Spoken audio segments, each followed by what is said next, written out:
Баршаңызға сәлем. Бүгін сіздерге мини пицца рецебін ұсынамын.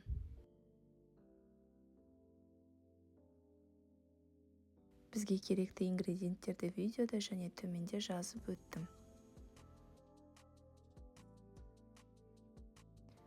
Ең алдымен ыдысымызға су, қант, ашытқы, тұз салып араластырып аламыз.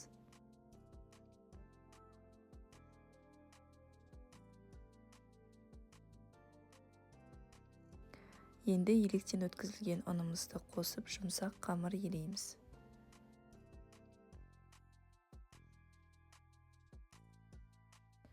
Еленген қамырымыздың үстінен май қосып, тағы да жақсылап елейміз. Қамыр көтерілу үшін бетін жауып 1 сағат жылы жерге қалдырамыз. Шұжықты кубиктеп турап аламыз.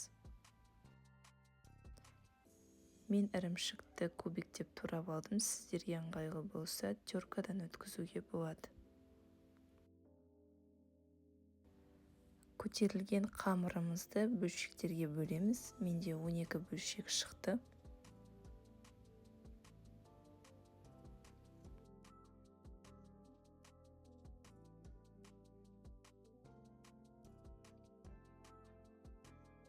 Бөлшектерімізді дөңгелетіп аламыз.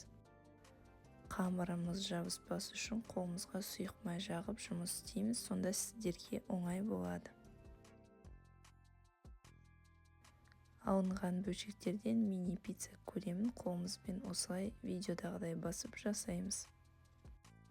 Енді бетін жауып 10 минутқа қалдырамыз. Соус ретінде мен лечо кетчупын пайдаланамын, өте дәмді шығады. Енді үстінен ірімшіктер мен шұжықтарымызды салып шығамыз. Салмасына ірімшік пен шұжықтан басқа тұздалған қияр немесе қызанақ қоссаңыздар болады.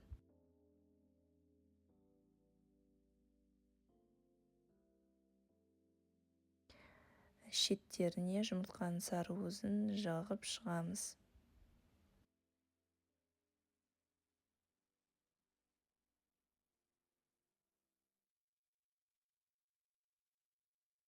градус қызып тұрған пеште 20 минуттай қызарғанша пісіріп аламыз. Міне біздің үлкен-кішіге ұнайтын жұмсақ пиццаларымыз дайын болды. Видео ұнаса лайк басып, каналыма тіркеліп қойыңыздар. Сіздерге ас болсын.